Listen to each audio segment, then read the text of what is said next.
I guess let's start at the beginning. Tell me, tell me, you had gone to Las Vegas, right, as kind of a graduation gift to your daughter. Right.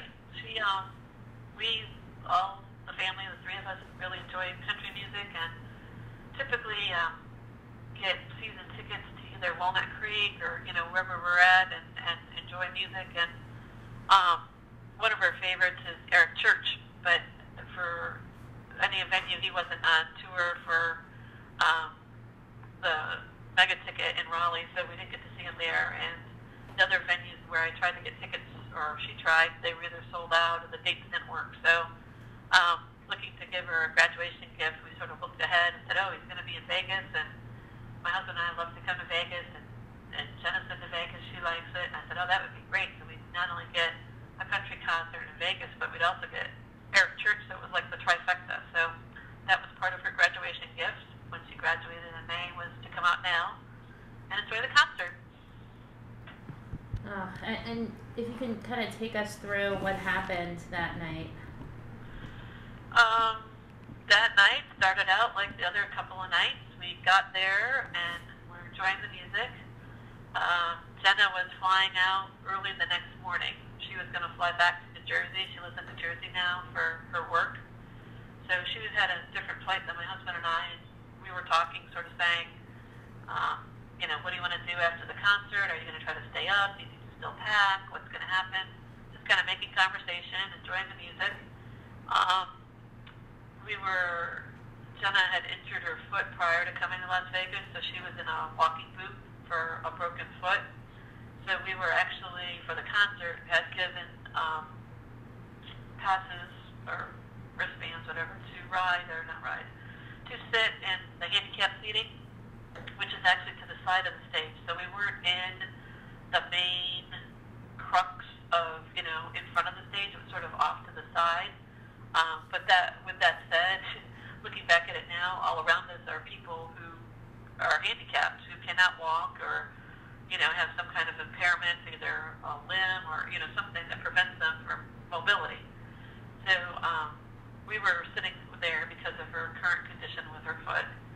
And, I don't know, there have been 3-4 songs in. We were sitting there, and the first indication of something happening for me was I heard like a log pop that seemed to go like right behind us, and like a resonating loud noise.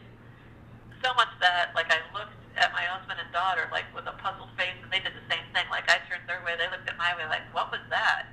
Because it didn't sound like part of the music or part of the show, but you really didn't understand what it was. And shortly thereafter there was like a pop-up, and it's like, well wait, what is that again? And then it just started. It was just non-stop. So at that point, you figured something was up. And so everyone was like, get down, get down, get down. So everyone got down, and I kind of like looked up. I kind of peered up, and I saw that everyone was gone from stage. Jason Aldean had run off. His whole band was gone. I'm like, okay, this is not part of the show. Like, the people are running. Like, I could see people on the ground running out. And I said, stay down, stay down. And it was like, what's happening? I was like, I don't know. Everyone's like, I don't know, to stay down. And no one on the ground or anyone in the venue had yelled, gun, or he's got a gun or something. So I didn't think, although I didn't know where it was coming from, it didn't seem like it was internal. And just from where the angle or how the noises were, it seemed like it was coming from above, but you couldn't see where. The venue itself was totally dark because of the concert, and unlike a concert that's in a building or auditorium where they would turn lights on at the end of the performance, no lights come on, at the end of this, so it's just dark. And I was told that the surrounding hotels and stuff had dimmed their lights from what their normally Vegas lights would be to sort of make it darker for the performance. So it was even darker than the normal strip would be. So you just couldn't decipher what was happening or where it was coming from, but it didn't stop. It was just the sound, and at first it's like a lot of people have said that have been on TV. You couldn't move. And I don't know why. I mean, your instinct is to get out of there, but I think in your own self, you're like, well, this can't be happening. what is this? I've never experienced this, and I would say it sounded like a firework because at the time I had never heard any kind of gunshot, so I wouldn't tell you what that would sound like, but it didn't sound like a firework. I mean, it was the closest thing to a firework I would say that I've ever heard, but I didn't think it was fireworks by any means. There was no bright light or, flame or anything like that. There was nothing that would indicate that. And so from there, we were just stay down, and there would be pauses when the bullets weren't flying that people would try to move, and I'm like, we have got to get out of here. So at the back of the handicap platform, there was handrails, and I slid through the handrails. I pulled my daughter through. She had her walking boot on. My husband came after her, and we just started to move, and we had to cross there was sort of chain link fence that was separating the handicap area from a walkway for regular concert goers. Someone had already knocked that down, so we were able to walk over that. As we were walking, I don't think the reality of things had set in, and by that I mean a lady had left her purse. I saw a set of car keys. Someone's wallet, just personal items were scattered all around the venue. And as we're running out, I'm picking this stuff up, and I'm thinking, oh, this lady's going to miss her purse. Somebody's going to need that cell phone. And hindsight, it's well, that was stupid. What was I thinking? But at the time, it still didn't register. Even though these bullets are coming and people are running, I still didn't occur to me that what was happening. And so we kept running, and we got to a spot where my husband said, oh, let's stay here. There were some people hiding underneath, a little crevice area. And you could see their feet, women's shoes and men's boots and stuff. And you knew other people were under there. And I was worried that at that point, I didn't know if there would, for the sheer number of bullets you heard and the continuation of nonstop bullets, I thought for sure there had to be multiple gunmen somewhere. And I was fearful of stopping we would have really been a sitting duck there because I could see their feet. If someone wanted to come by, you had no way of getting out then. So I didn't want to stop there. We continued on, and we got to the outside of the venue, to a street on the backside, and police cars were already previously, before the incident had started, just for concert traffic containment, had parked in the center of the street, all down the street. So we ran out and ran to hide behind the police car, and that's when I think it hit me and my husband and daughter as well, is that once we got there, you looked around, and there were just dead people on the street, covered with blood. And it's okay, this is really for real. We are in the midst of a horrific, terrible, awful situation. And so I got a little worried at that point. I'm like, oh my God, oh my God, we have to go. This is happening. We have to go. Look at the people. Look at these poor people. And I just kept saying, that mom is never going to see her family. That person's not going to go home tonight. I mean, it was just devastating. And same thing. And they would stop, and people would run, and when they would come again, people would just crouch down to cover each other up and sort of say, "Are you okay? Are you okay?" And you would see blood everywhere, and people were calling out for loved ones and friends. We got up from there, and I said, we just have to keep on going. We have to keep on going. So we continued to run, and we got to a fence. And I guess now, from looking back, I think it was on the outskirts of the airport. And it was a very high fence. There was no way that anyone could, jump up and go over and pull people. It was that high. And so people's like, okay, we can't go this way. We have to go another way. And at that point, the bullets, you could still hear the nonstop shooting. But it seemed like you were far enough away. The sound was not as intense as far as loudness.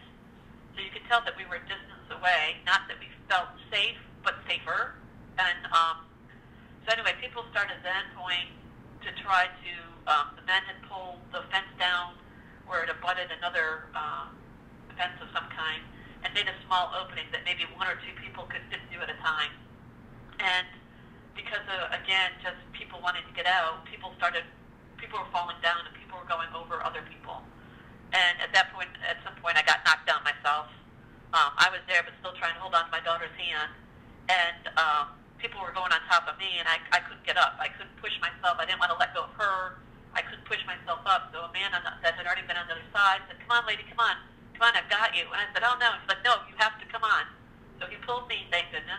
I was on the other side through this little crevice, and more people were coming through, but I had lost my husband and daughter.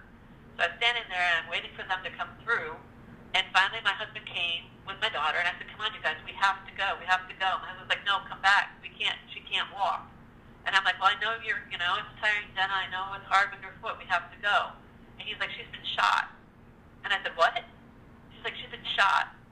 And so I looked at her, and on her left side, she had like jean shorts on, were just covered with blood, but it didn't register as blood to me. I'm thinking, "Oh my God, this guy is shooting us with paintballs." I mean, as silly as it sounds, that's what I was looking at it, because she was calm, cool, and collected. She's like, "Mom, we're going to be okay. Just let me catch my breath and we can continue on." I mean, she was not upset. She didn't say it hurt. She wasn't crying. So I'm thinking, well, paintball. The guy's shooting us with paintballs. But then I looked down and I could see just the blood dripping down her legs. And I said, "That's not paint. That's blood." And I said, "Oh my God, you've been hit." She said, "Yeah, I've been shot." And still, for how far away we were at that point, I mean, I thought, like I said, that we were, I don't want to say free and clear, but we were out of the venue. We were across the street. We were at the airport, on the edge of the airport, and bullets were still hitting people at that distance. So we continued on. My husband, she had one arm around my husband, the other arm around me. When I had picked up all those belongings, one of those things I had was a jean jacket. So at that point, I had gotten rid of everything else. I had the jean jacket in my hand. I put that on her wound, and we just kept running with everybody else. And eventually found a police car, and I ran up to the policeman. I said, "You've got to help us. My daughter's been shot." And he said, "Ma'am, I understand. Please sit down and sit here with the rest of the people." And I looked, and there were probably 15 to other 20 people sitting there that were also injured, with either head injury, chest injury, legs, arms, just bleeding. And I was like, okay. And it was a single policeman at his car, and we kind of used his car as a shield and sat on the curb behind it. There's a small apartment complex behind it, and people are like, "We need water, we need water." So I went and I got some water from the residents that were at the apartment. They gave us water, and we sat there, and they just kept bringing more people to that area. A young man died. He had a chest injury, and just bystanders and people that are in the medical profession that were at the concert were there. They tried to help him, resuscitate him, and he did not make it. There was a lady in the middle of the street, I think, that may have had a heart attack. She didn't make it. They tried to put like a T-shirt and stuff over her face. There were just carnage of people, just dying and bleeding everywhere. And they wouldn't bring in ambulances. You could look down the road and see that ambulances were ready to come and help the people that needed it, but they wouldn't bring them in because they weren't sure whether or not the scene was safe, if they had contained the shooter or shooters, or if there are more. So just people that were in the medical profession came by and kind of, where we were, triaged the injured that were there and helped who they could. My husband was one of the people that they said, "We need your shirt, we need your pants." He's taking off his clothes. They're using it for tourniquets. They're making pillows. They're covering people, that need blankets and warmth. He was helping a woman that had a severe leg injury. He was holding her leg up in the middle of the street. A lady came and sat next to me. She had a severe leg wound. They told us that she needed to elevate her leg. I held her leg up when I was holding the compress on my daughter's wound. I mean, people were just trying to help out wherever they can. Eventually, the SWAT team came. They escorted, ambulances into the area one at a time, and they started to take people out that needed it the most and that were still could be helped. And they put as many people in each ambulance as they could and just started taking them out. Eventually, my daughter got put into an ambulance with my husband and I. We came to the hospital. Once we were at the hospital, they put family in one direction and the injured in another. And in the waiting area, it looked like zombie land. I mean, people were walking around dazed and confused, just covered in head to toe blood, not theirs. It might have been a loved one's blood or a friend's blood. It's just covered in blood. Most men didn't have shirts on. Some of them weren't even wearing pants. Most people were missing shoes. All sorts of things like that. And since no one knew what was happening, and the sheer still shock of what was happening, we're just walking around, just like, what's going on? And hospital personnel started to get people's names, like, we need your name, your family member's name, that kind of thing. They started bringing out clothes for people, blankets, water. But it was chaos. It was confusion. We were sitting there probably 5 or 6 hours before we saw our daughter, and that was true of pretty much anyone there. They had to identify people. They had to figure out if your loved one was at the hospital. Once they did, they had to figure out who belonged to who. It was just a lot of waiting and anticipation, and that was, although it sounds strange, almost worse than actually being there, because when the three of us were together, I felt better knowing what was happening to her, even though it was horrific. I was there, and my mom's genes kicked in, and I felt like I could do something. And even though the hospital was a much better setting, definitely where we needed to be, it was more scary not knowing where she was. Was she in the operating room? Is she in some corner by herself? You know, is she doing okay? Does she need us? Is she hurt? Is she, you know, how is she doing? And because we weren't there, that was hard. But we did get together, and when we did, she was in great spirits.